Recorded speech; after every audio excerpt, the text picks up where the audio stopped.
கர்த்தராகிய இயேசு கிறிஸ்துவின் பரிசுத்த நாமம் மகிமைப்படுவதாக. இன்றைக்கான வேத பகுதி நியாயாதிபதிகளின் புஸ்தகம் 11 மற்றும் 12ஆம் அதிகாரம் வாசிக்க கேட்போம். இந்த வேத வாக்கியங்களை வாசிக்கிறவனும் அதை கேட்கிறவர்களும் அதன்படி கை கொண்டு நடக்கிறவர்களும் பாக்கியவான்கள். வாசிப்போம். கீலேயாத்தியனான யெப்தா பலத்த பராக்கிரமசாலியாயிருந்தான். அவன் பரஸ்துரியின் குமாரன் கீலேயாத் அவனை பெற்றான். கீலேயாத்தின் மனைவியும் அவனுக்கு குமாரர்களை பெற்றாள். அவன் மனைவி பெற்ற குமாரர் பெரியவர்களான பின்பு அவர்கள் யெப்தாவை நோக்கி, உனக்கு எங்கள் தகப்பன் வீட்டிலே சுதந்திரமில்லை, நீ அந்நிய ஸ்திரீயின் மகன் என்று சொல்லி அவனை துரத்தினார்கள். அப்பொழுது யெப்தா தன் சகோதரரை விட்டு ஓடிப்போய் தோப் தேசத்திலே குடியிருந்தான். வீணரான மனுஷர் யெப்தாவோட கூட கூடிக்கொண்டு அவனோட கூட யுத்தத்திற்கு போவார்கள். சில நாளைக்கு பின்பு அம்மோன் புத்திரர் இஸ்ரவேலின் மேல் யுத்தம் பண்ணினார்கள். அவர்கள் இஸ்ரவேலின் மேல் யுத்தம் பண்ணும்போது கீலேயாத்தின் மூப்பர் யெப்தாவை தோப் தேசத்திலிருந்து அழைத்து வரப்போய் யெப்தாவை நோக்கி, நீ வந்து நாங்கள் அம்மோன் புத்திரரோடு யுத்தம் பண்ண எங்கள் சேனாபதியாய் இருக்க வேண்டும் என்றார்கள். அதற்கு யெப்தா கீலேயாத்தின் மூப்பரை பார்த்து, நீங்கள் அல்லவா என்னை பகைத்து என் தகப்பன் வீட்டிலிருந்து என்னை துரத்தினவர்கள். இப்பொழுது உங்களுக்கு ஆபத்து நேரிட்டிருக்கிற சமயத்தில் நீங்கள் என்னிடத்தில் ஏன் வருகிறீர்கள் என்றான். அதற்கு கீலேயாத்தின் மூப்பர் யெப்தாவை நோக்கி, நீ எங்களுடனே கூட வந்து அம்மோன் புத்திரரோடு யுத்தம் பண்ணி கீலேயாத்தின் குடிகளாகிய எங்கள் அனைவர் மேலும் தலைவனாயிருக்க வேண்டும். இதற்காக இப்பொழுது உன்னிடத்தில் வந்தோம் என்றார்கள். அதற்கு யெப்தா, அம்மோன் புத்திரரோடு யுத்தம் பண்ண நீங்கள் என்னை திரும்ப அழைத்து போன பின்பு கர்த்தர் அவர்களை என் முன்னிலையாய் ஒப்பு கொடுத்தால் என்னை உங்களுக்கு தலைவனாய் வைப்பீர்களா என்று கீலேயாத்தின் மூப்பரை கேட்டான். கீலேயாத்தின் மூப்பர் யெப்தாவை பார்த்து, நாங்கள் உன் வார்த்தையின்படியே செய்யாவிட்டால் கர்த்தர் நமக்கு நடுநின்று கேட்பாராக என்றார்கள். அப்பொழுது யெப்தா கீலேயாத்தின் மூப்பரோடு கூட போனான். ஜனங்கள் அவனை தங்கள் மேல் தலைவனும் சேனாபதியுமாக வைத்தார்கள். யெப்தா தன் காரியங்களை எல்லாம் மிஸ்பாவில் கர்த்தருடைய சந்நிதியிலே சொன்னான். பின்பு யெப்தா அம்மோன் புத்திரரின் ராஜாவினிடத்திற்கு சேனாபதிகளை அனுப்பி, நீ என் தேசத்தில் எனக்கு விரோதமாய் யுத்தம் பண்ண வருகிறதற்கு எனக்கும் உனக்கும் என்ன வழக்கு இருக்கிறது என்று கேட்கச் சொன்னான். அம்மோன் புத்திரரின் ராஜா யெப்தாவின் சேனாபதிகளை நோக்கி, இஸ்ரவேலர் எகிப்திலிருந்து வருகிற போது அர்னோன் துவக்கி யாப்போக் மட்டும் யோர்தான் மட்டும் இருக்கிற என் தேசத்தை கட்டி கொண்டார்களே, இப்பொழுது அதை எனக்கு சமாதானமாய் திரும்ப கொடுத்துவிட வேண்டும் என்று சொல்லுங்கள் என்றான். யெப்தா மறுபடியும் அம்மோன் புத்திரரின் ராஜாவின் இடத்திற்கு ஸ்தானாபதிகளை அனுப்பி அவனுக்கு சொல்லச் சொன்னதாவது, யெப்தா சொல்லுகிறது என்னவென்றால், இஸ்ரவேலர் மோவாபியரின் தேசத்தை ஆகிலும் அம்மோன் புத்திரரின் தேசத்தை ஆகிலும் கட்டி கொண்டதில்லையே.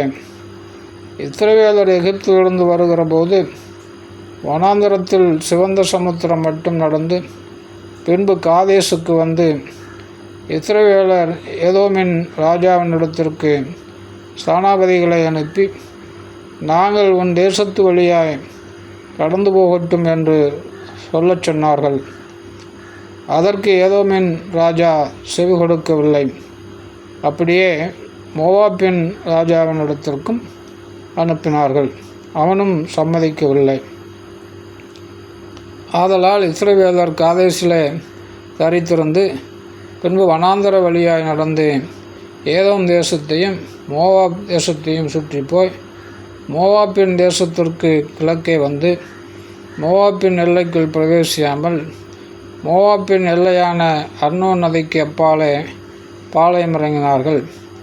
அப்பொழுது இஸ்ரவேலர் எஸ்போனில் ஆளுகிற சீகோன் என்னும் எமோரியரின் ராஜாவினிடத்திற்கு ஸ்தானாபதிகளை அனுப்பி, நாங்கள் உன் தேசத்து வழியாய் எங்கள் ஸ்தானத்திற்கே கடந்து போக இடங்கொடு என்று சொல்லச் சொன்னார்கள். சீகோன் இஸ்ரவேலரை நம்பாததினால் தன் எல்லையை கடந்து போகிறதற்கு இடங்கொடாமல் தன் ஜனங்களை எல்லாம் கூட்டி யாகேசிலே பாளையம் இறங்கி இஸ்ரவேலரோடு யுத்தம் பண்ணினான். அப்பொழுது இஸ்ரவேலின் தேவனாகிய கர்த்தர் சீகோனையும் அவனுடைய எல்லா ஜனங்களையும் இஸ்ரவேலரின் கையில் ஒப்பு கொடுத்தார். அவர்களை முறியடித்தார்கள். அப்படியே இஸ்ரவேலர் அந்த தேசத்தில் குடியிருந்த எமோரியரின் சீமையெல்லாம் பிடித்து அர்னோன் துவைக்கு யாப்போக் மட்டும் வனாந்தரம் துவைக்கு யோர்தான் மட்டும் இருக்கிற எமோரியரின் எல்லையெல்லாம் சுதந்திரமாய் கட்டி கொண்டார்கள். இப்படி இஸ்ரவேலின் தேவனாகிய கர்த்தர் எமோரியரை தம்முடைய ஜனமாகிய இஸ்ரவேலுக்கு முன்பாக துரத்தி இருக்க, நீர் அந்த தேசத்தை கட்டி கொள்ளத்தகுமா? உம்முடைய தேவனாகிய காமோஸ் உமக்கு முன்பாக துரத்துகிறவர்களின் தேசத்தை நீர் கட்டி கொள்ள மாட்டீரோ? அப்படியே எங்கள் தேவனாகிய கர்த்தர் எங்களுக்கு முன்பாக துரத்துகிறவர்களின் தேசத்தை எல்லாம் நாங்களும் கட்டி கொள்ளுகிறோம். மேலும் சிப்போரின் குமாரனாகிய பாலாக் என்னும் மோவாப்பின் ராஜாவை பார்க்கிலும் உமக்கு அதிக நியாயமுண்டோ? அவன் இஸ்ரவேலோடு எப்போதாகிலும் வழக்காடினானா? எப்போதாகிலும் அவர்களுக்கு விரோதமாக யுத்தம் பண்ணினானா? இஸ்ரவேலர் எஸ்போனிலும் அதன் கிராமங்களிலும் ஆரோவேரிலும் அதன் கிராமங்களிலும் அர்னோன் நதியருகான எல்லா ஊர்களிலும் 300 வருஷம் குடியிருக்கையில் இவ்வளவு காலமாய் நீங்கள் அதை திருப்பிக் கொள்ளாதே போனதென்ன? நான் உமக்கு விரோதமாய் குற்றம் செய்யவில்லை. நீர் எனக்கு விரோதமாய் யுத்தம் பண்ணுகிறதுனால் நீர்தான் எனக்கு அநியாயம் செய்கிறீர். நியாயாதிபதியாகிய கர்த்தர் இன்று இஸ்ரவேல் புத்திரருக்கும் அம்மோன் புத்திரருக்கும் நடுநின்று நியாயம் தீர்க்க கடவர் என்று சொல்லி அனுப்பினான். ஆனாலும் அம்மோன் புத்திரரின் ராஜா தனக்கு எப்தா சொல்லி அனுப்பின வார்த்தைகளுக்கு செவி கொடாதே போனான். அப்பொழுது கர்த்தருடைய ஆவி எப்தாவின் மேல் இறங்கினார். அவன் கீலேயாத்தையும் மனாசே நாட்டையும் கடந்து போய் கீலேயாத்தில் இருக்கிற மிஸ்பாவுக்கு வந்து அங்கே இருந்து அம்மோன் புத்திரருக்கு விரோதமாய் போனான். அப்பொழுது எப்தா கர்த்தருக்கு ஒரு பொருத்தனையை பண்ணி, தேவரீர் அம்மோன் புத்திரரை என் கையில் ஒப்பு கொடுத்தால் நான் அம்மோன் புத்திரரிடத்திலிருந்து சமாதானத்தோடு திரும்பி வரும்போது என் வீட்டு வாசற்படியிலிருந்து எனக்கு எதிர்கொண்டு வருவது எதுவோ அது கர்த்தருக்கு உரியதாகும். அதை சர்வாங்க தகன பலியாக செலுத்துவேன் என்றான். எப்தா அம்மோன் புத்திரர் மேல் யுத்தம் பண்ண அவர்களுக்கு விரோதமாய் புறப்பட்டு போனான். கர்த்தர் அவர்களை அவன் கையில் ஒப்பு கொடுத்தார். அவன் அவர்களை ஆரோர் துவக்கி மென்னித்திற்கு போக மட்டும் திராட்சை தோட்டத்து நிலங்கள் வரைக்கும் மகா சங்காரமாய் முறியடித்து 20 பட்டணங்களை பிடித்தான். இப்படி அம்மோன் புத்திரர் இஸ்ரவேல் புத்திரருக்கு முன்பாக தாழ்த்தப்பட்டார்கள். எப்தா மிஸ்பாவில் இருக்கிற தன் வீட்டுக்கு வருகிற போது இதோ அவன் குமாரத்தி தம்புரு வாசித்து நடனம் செய்து அவனுக்கு எதிர்கொண்டு வந்தாள். அவள் அவனுக்கு ஒரே பிள்ளையானவள். அவளை அல்லாமல் அவனுக்கு வேறு குமாரனும் இல்லை, குமாரத்தியும் இல்லை. அவன் அவளை கண்டவுடனே தன் வஸ்திரங்களை கிழித்து கொண்டு, ஐயோ என் மகளே, என்னை மிகவும் மனமடியவும் கலங்கவும் பண்ணுகிறாய்.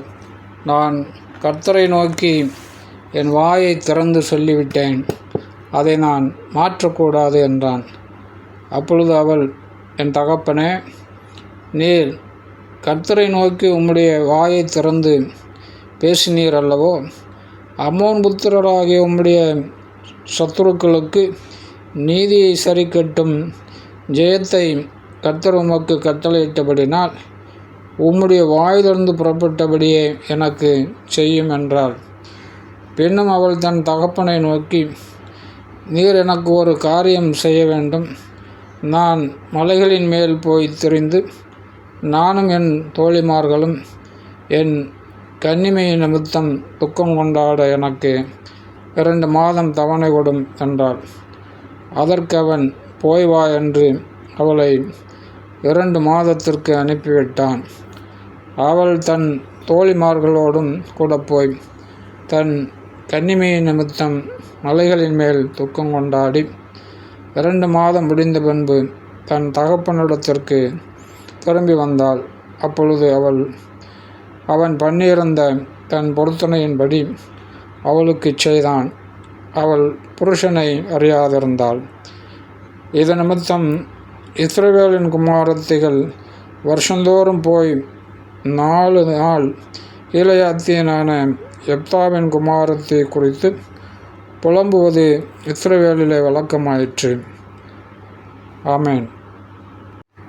12ஆம் அதிகாரம்.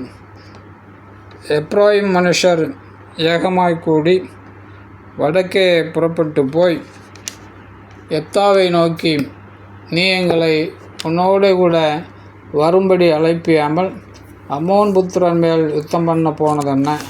உன் வீட்டையும் உன்னையும் கூட அக்கினியால் சுட்டு போடுவோம் என்றார்கள். அதற்கு யெப்தா, எனக்கும் என் ஜனத்திற்கும் அம்மோன் புத்திரரோடு பெரிய வழக்கு இருக்கும்போது நான் உங்களை கூப்பிட்டேன். நீங்கள் என்னை அவர்கள் கைக்கு நீங்களாக்கி ரட்சிக்கவில்லை. நீங்கள் என்னை ரட்சிக்கவில்லை என்று நான் கண்டபோது நான் என் ஜீவனை என் கையிலே பிடித்து கொண்டு அம்மோன் புத்திரருக்கு விரோதமாய் போனேன்.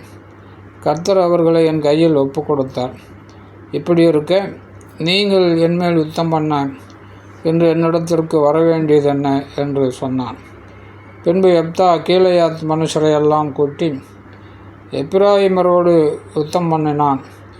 எப்பிராயீமருக்கும் மனாசேக்கும் நடுவே குடியிருக்கிற கீலேயாத்தியரான நீங்கள் எப்பிராயீமை விட்டு ஓடிப்போனவர்கள் என்று எப்பிராயீமர் சொன்னபடியினால் கீலேயாத் மனுஷர் அவர்களை முறியடித்தார்கள். கீலேயாத்தியர் எப்பிராயீமருக்கு முந்தி யோர்தானின் துறைகளை பிடித்தார்கள். அப்பொழுது எப்பிராயீமரிலே தப்பினவர்களில் யாராவது வந்து, நான் அக்கறைக்கு போகட்டும் என்று சொல்லும்போது கீலேயாத் மனுஷர், நீ எப்பிராயீமனா என்று அவனை கேட்பார்கள். அவன் அல்ல என்றால், நீ ஷிபோலேத் என்று சொல் என்பார்கள். அப்பொழுது அவன் அப்படி உச்சரிக்கக்கூடாமல் ஷிபோலேத் என்பான். அப்பொழுது அவனை பிடித்து யோர்தான் துறையிலே வெட்டி போடுவார்கள். அக்காலத்தில் எப்பிராயீமில் 47,000 பேர் விழுந்தார்கள். யெப்தா இஸ்ரவேலை 6 வருஷம் நியாயம் விசாரித்தான். பின்பு கீலேயாத்தியனான யெப்தா மரித்து கீலேயாத்தியில் உள்ள ஒரு பட்டணத்தில் அடக்கம் பண்ணப்பட்டான்.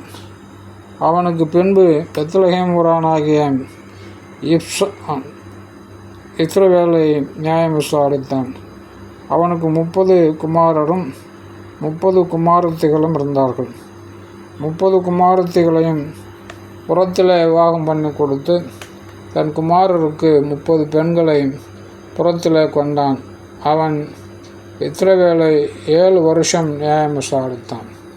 பின்பு இப்சான் மரித்து பெத்லகேமில் அடக்கம் பண்ணப்பட்டான். அவனுக்கு பின்பு செபுலோனியனாகிய ஏலோன் இஸ்ரவேலை நியாயம் விசாரித்தான். அவன் 10 வருஷம் இஸ்ரவேலை நியாயம் விசாரித்தான். பின்பு செபுலோனியனாகிய ஏலோன் மரித்து செபுலோன் தேசமான ஆயலோன் ஊரில் அடக்கம் பண்ணப்பட்டான். அவனுக்கு பின்பு இல்லேவின் குமாரனாகிய பிரத்தோனியனான அப்தோன் இஸ்ரவேலை நியாயம் விசாரித்தான். அவனுக்கு 40 குமாரரும் 30 பேரப்பிள்ளைகளும் இருந்தார்கள். அவர்கள் 70 கழுதைகளின் மேல் ஏறுவார்கள். அவன் இஸ்ரவேலை 8 வருஷம் நியாயம் விசாரித்தான். பின்பு பிரத்தோனியனான இல்லேலின் குமாரனாகிய அப்தோன் மரித்து எப்ராயிம் தேசத்தில் அமலேக்கியர் மலையில் இருக்கிற பிரத்தோனிலே அடக்கம் பண்ணப்பட்டான். ஆமேன்.